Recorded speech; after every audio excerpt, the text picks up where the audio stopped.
கமலம் astro YouTube channel அன்பர்கள் அனைவருக்கும் எனது அன்பான வணக்கங்கள். இந்த பதிவில் நாம் பார்க்க போகிறது துலாம் ராசிக்காரர்களுக்கு இந்த புரட்டாசி மாத பலன்கள் எப்படியெல்லாம் இருக்கும் அப்படிங்கிறத பற்றி பார்க்கலாம்.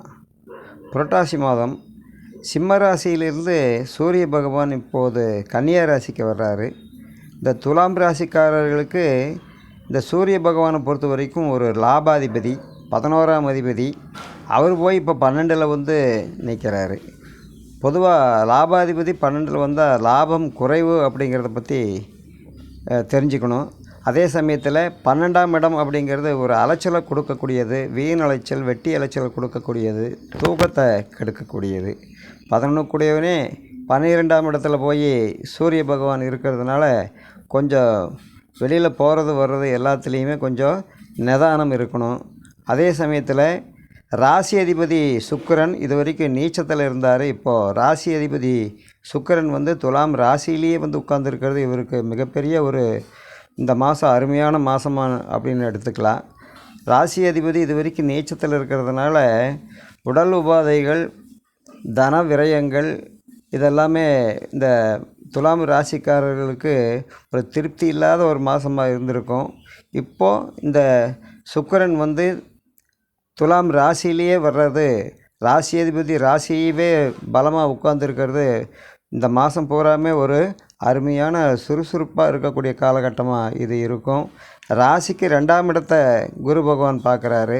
தனவரவர்களுக்கு இந்த மாதமெல்லாம் பஞ்சம் இருக்காது. 4ஆம் இடம் அப்படிங்கிறது மகர ராசியையும் குரு பகவான் பார்க்குறாரு. இது துலாம் ராசிக்காரருக்கு ஒரு சுகஸ்தானம் சொல்லக்கூடியது. இருந்தாலும் 4ஆம் இடத்தையும் குரு பார்க்குறது நல்லது தான். ஆனால் 4 கூடையவன் 5ல் போய் இப்போ வக்கரத்தில் இருக்கார். 5ஆம் இடத்துல சனி பகவான் இருந்தால் பிள்ளைகளுடைய நலனில் கொஞ்சம் கவனம் வச்சுக்கணும். சனி பகவான் வக்கர வேறு இருக்கார். அடிபடுறது, காயமாகிறது, வீண் செலவுகள், விரயங்கள் இந்த மாதிரி ஏதாவது எல்லாத்தையும் கொடுக்கறதுக்கு வாய்ப்பாக இருக்கும். துலாம் ராசிக்காரர்கள் இப்போ 3, 6 கூடையவன் குரு பகவான் 8ஆம் இடத்துல நிற்கிறாரு. 8ஆம் இடம் குரு பகவான் 8க்கு போனால் விரயம்னு சொல்லி நாம் எடுத்துக்கலாம். ஆனாலும் கூட 3க்கும் 6 கூடையவன் 8ல் போனால் பெரிய அளவில் பாதிக்காது. அதே சமயத்தில் விரயஸ்தானத்தில் இருந்து இப்போ குரு 12ஆம் இடத்தையும் இந்த துலாம் ராசிக்கு 12ஆம் இடத்தையும் 2ஆம் இடத்தையும் 4ஆம் இடத்தையும் பார்க்குறதுனால பொதுவாகவே கொஞ்சம் சுப விரயம்னு அதை எடுத்துக்கலாம். சரிங்களா?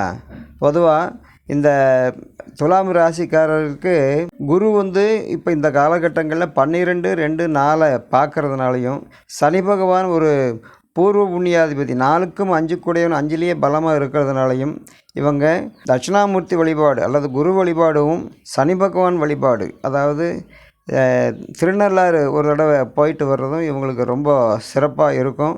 இந்த ராசிக்கு 2ஆம் இடத்து அதிபதி 2க்கும் 7 கூடையவன் செவ்வாய், இவர் தனாதிபதி. இவர் போய் ஒரு 10ஆம் இடத்துல இந்த 2க்கும் 7 கூடையவன் போய் 9ஆம் இடத்துல போய் ஒரு பலமான இடத்துல உட்கார்ந்துருக்கார் திரிகோணத்தில். இதுவுமே இவருக்கு இந்த துலாம் ராசிக்காரர்களுக்கு கொஞ்சம் சாதகமான சூழ்நிலை இருக்குது. இருந்தாலும் குரு 8லிருந்து இப்போது வக்கரம் வேறு ஆக போகிறாரு. அதனால் எதுலேயும் கையாளக்கூடிய அந்த சமாச்சாரங்கள் எல்லாமே கொஞ்சம் கவனமாக இருக்கணும். இதில் துலாம் ராசிக்காரருக்கு ராசி அதிபதி ரொம்ப பலமாக இருக்கிறதுனால ஒன்றும் கவலைப்படணுங்கிற அவசியம் இல்லை. சரிங்களா? வாழ்க வளமுடன்.